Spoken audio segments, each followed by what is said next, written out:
India गठबंधन या कहें उत्तर प्रदेश में कांग्रेस और सपा का गठबंधन कितना मजबूत है, ये उनके उम्मीदवार ही पोल खोल रहे हैं। कानपुर के कांग्रेस के कदावर नेता, जिनका उत्तर प्रदेश और भारतीय राष्ट्रीय कांग्रेस में एक महत्वपूर्ण स्थान था, और उनका नाम था अजय कपूर। वो 2 बार कांग्रेस से विधायक भी रहे हैं और कानपुर के कदावर नेता माने जाते थे। वो कानपुर लोकसभा का चुनाव कांग्रेस की तरफ से, कांग्रेस पार्टी के टिकट से लड़ना चाहते थे, लेकिन जब उन्होंने देखा कि कांग्रेस और समाजवादी पार्टी बसपा पार्टी को साथ नहीं ले रहे हैं और बगैर बसपा पार्टी के इंडिया गठबंधन चुनाव नहीं जीत सकती है, इसलिए अजय कपूर ने पाला पलटना उचित समझा और इतने पुराने कांग्रेसी होने के बावजूद उन्होंने कांग्रेस को अलविदा कहा, त्याग पत्र दिया और भारतीय जनता पार्टी ज्वाइन की। क्योंकि अजय कपूर पुराने राजनीतिक हैं, उनको आंकड़े मालूम है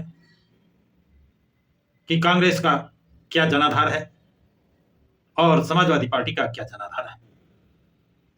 समाजवादी पार्टी के जो 2022 के चुनाव में जितना वोट मिला था, उसमें भारी गिरावट आई है। उनके ओबीसी एससी के कई कदावर नेता, करीब 9 नेता समाजवादी पार्टी छोड़कर या तो बीजेपी में चले गए हैं या वो अलग अस्तित्व बना लिया है। ऐसी स्थिति में समाजवादी पार्टी के पास और कांग्रेस के पास दोनों का वोट बैंक का आधार सिर्फ मुस्लिम वोट है। मुस्लिम वोट की ताकत पर, अकेले मुस्लिम वोट की ताकत पर चुनाव नहीं जीता जा सकता था।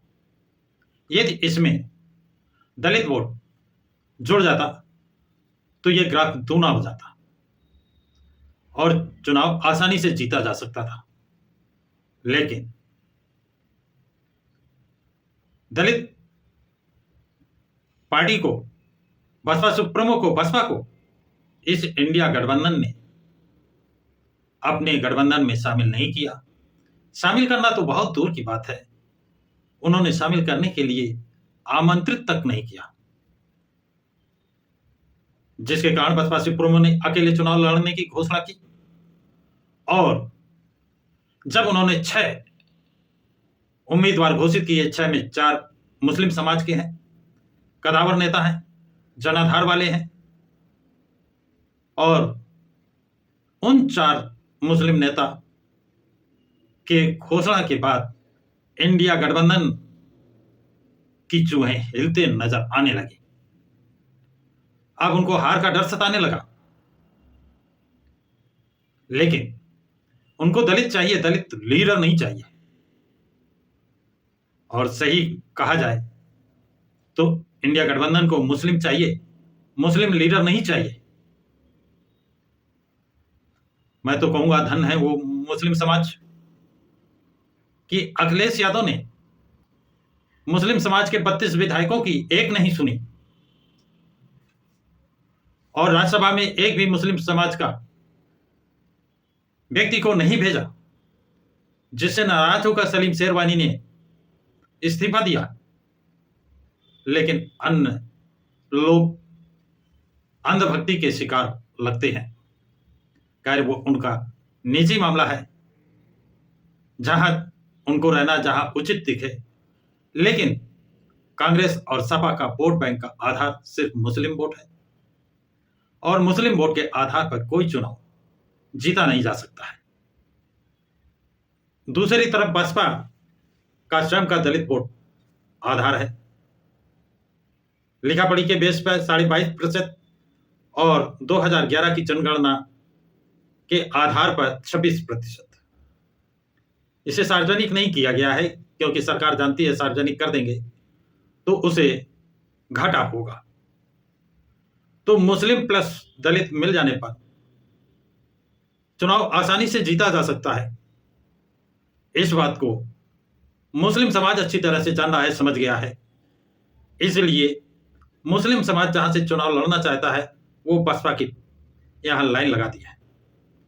जिन 4 जगहों में बसपा ने मुस्लिम उम्मीदवार घोषित किए हैं, सूत्र बताते हैं वहां कम से कम 15-15, 20-20 लोगों की लाइन लगी थी, आवेदन थे।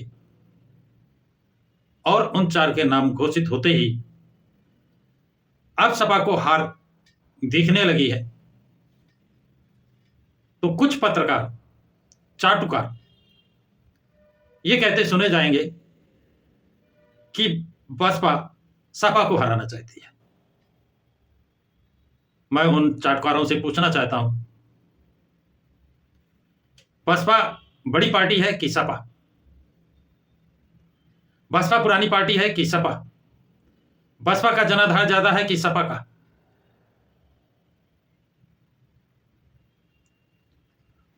तो जिस तरह समाज को गुमराह 2022 में चाटुकारों ने किया था, वही चीज 2024 में भी करने जा रहे हैं, कर रहे हैं।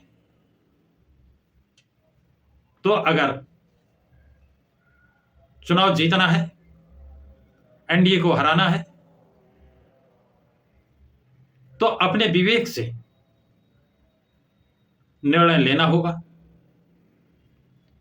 देखना पड़ेगा, जैसे अजय कपूर ने सारे गणित लगा लिए और उन्होंने देखा कि इंडिया गठबंधन से जीत किसी भी स्थिति में संभव नहीं है। उन्होंने पाला पलटा, भाजपा का दामन थामा, वहां उनको जीत नजर आ रही है। इसी तरह बहुत से मुस्लिम नेता बसपा पार्टी का दामन थाम रहे हैं। आगे क्या होता है देखते रहिए। तो साथियों, ये जानकारी आप लोगों को कैसी लगी कमेंट बॉक्स में जरूर लिखें, तथा इस वीडियो को लाइक शेयर सब्सक्राइब जरूर करें।